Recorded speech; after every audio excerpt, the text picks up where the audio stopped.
as a scientist, to me it's important because I do regard the hypothesis of a supernatural designer as a scientific hypothesis. I think it's a wrong one, but it actually is science. One can't...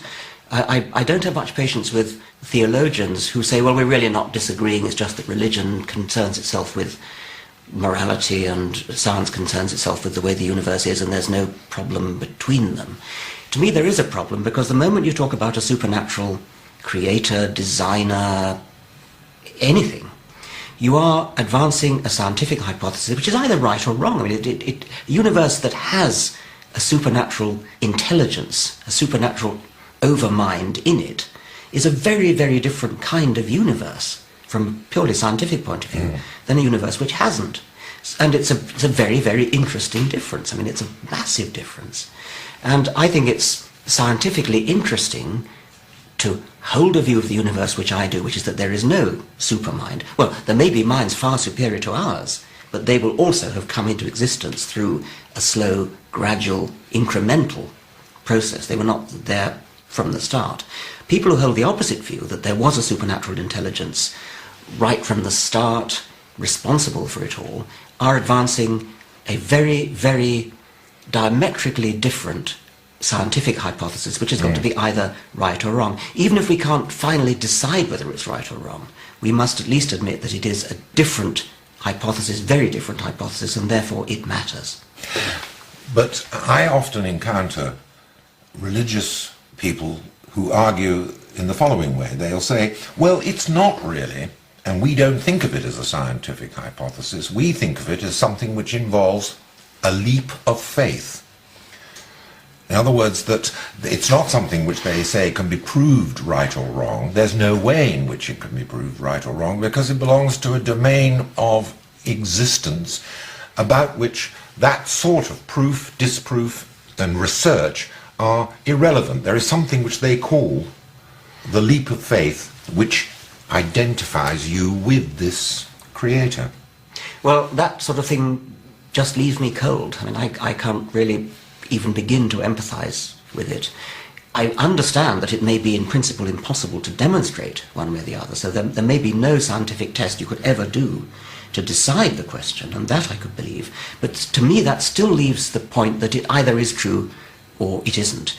A leap of faith which just means that a person has a sort of inside, internal feeling of revelation which is not shareable with anybody else and which can't be demonstrated to anybody else. To me that just sounds like a mental delusion.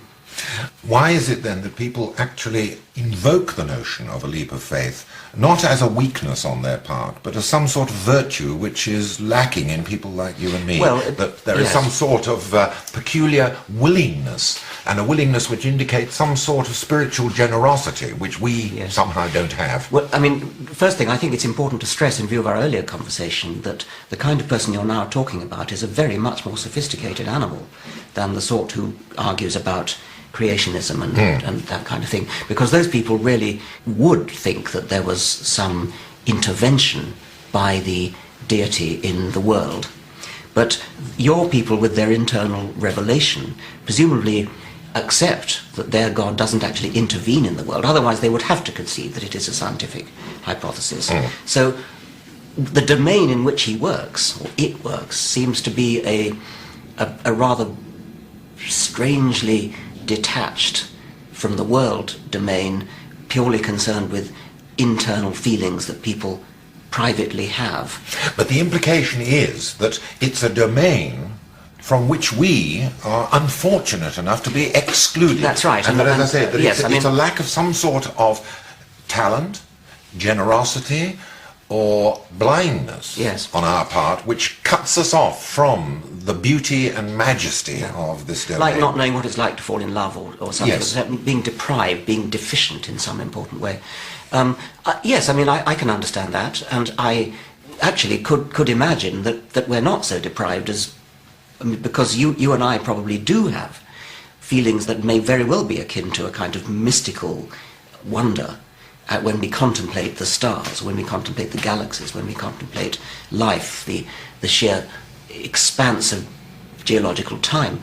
I experience, and I expect you experience, internal feelings which sound pretty much like what mystics feel, and they call it God. And I've been called a very religious person for that reason.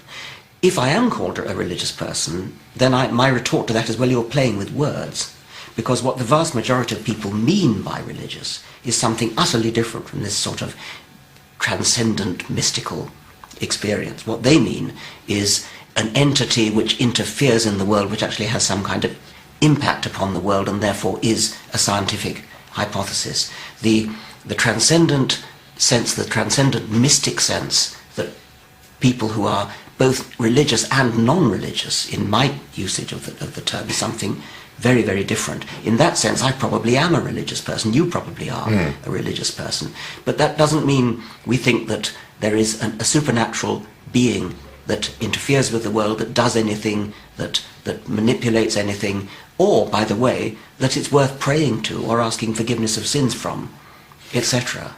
But once we concede that, I know this is what I call the clergyman in the laurel bushes, that as soon as one makes any concession in the direction of wonder or a sense of majesty and mystery, and it's not confined to the large things, I mean, just simply contemplating mitochondria, yes, or produces the same sort of Blakean feelings that he had from grains of sand. Exactly. The clergyman in the laurel bushes leaps out and says, yes, you are one of us after all. Exactly. It's happened to me over and over again. I think it's deeply dishonest, and I think it's fooling around with words and not understanding or not honestly dealing with the way ordinary people use words.